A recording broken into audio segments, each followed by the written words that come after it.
In this video, we will be solving this equation where we use the properties and definitions of logarithms, and we're going to solve this for x. Now, it's really important to remember to check your answers at the end, and I'll show you why that's so important. The first thing to notice is that we have two logarithms with the same base. They both have a base of 3.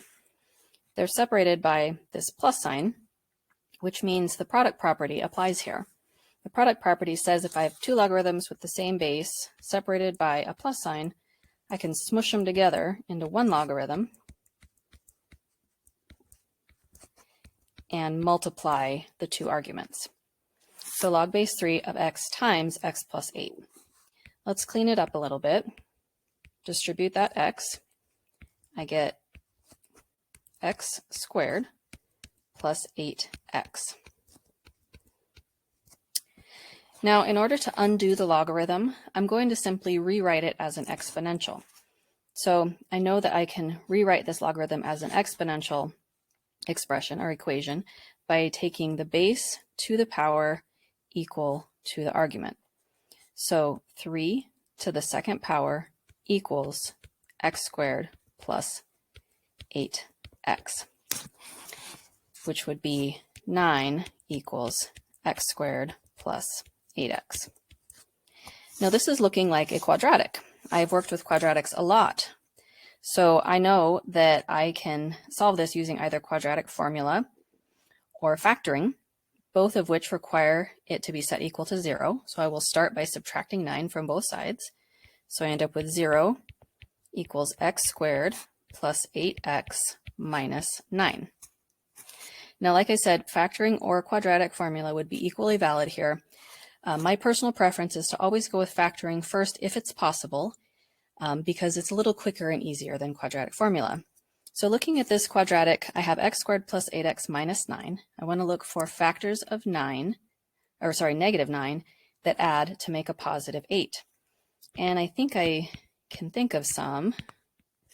I believe it would be a positive 9 and a minus 1, because positive 9 times negative 1 makes negative 9, and 9 plus negative 1 makes positive 8. So now I have this equation that I can use the 0 product property for, set each factor equal to 0, and solve them individually. So I end up with two answers here. When I subtract 9 from both sides, I get x equals negative 9. When I add 1 to both sides, I get x equals 1.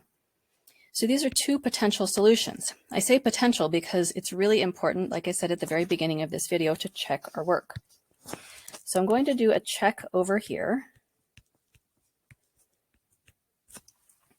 And I'm going to start by plugging in a negative 9 into our equation wherever I see an x.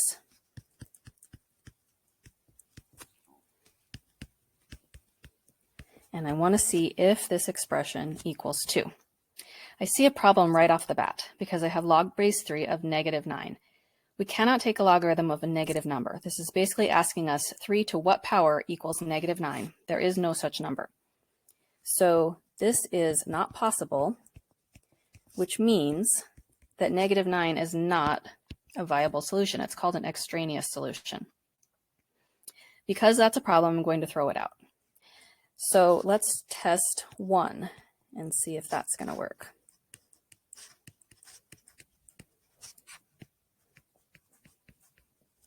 So I'm going to plug in a 1 everywhere I see an x.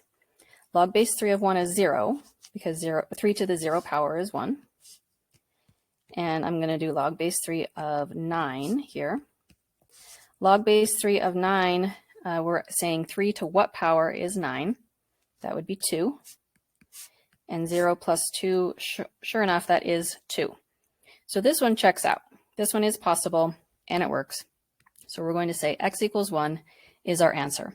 That's why it's so important to check your work when you're done solving a logarithmic equation, because it's possible that you have ended up with an extraneous solution that cannot work.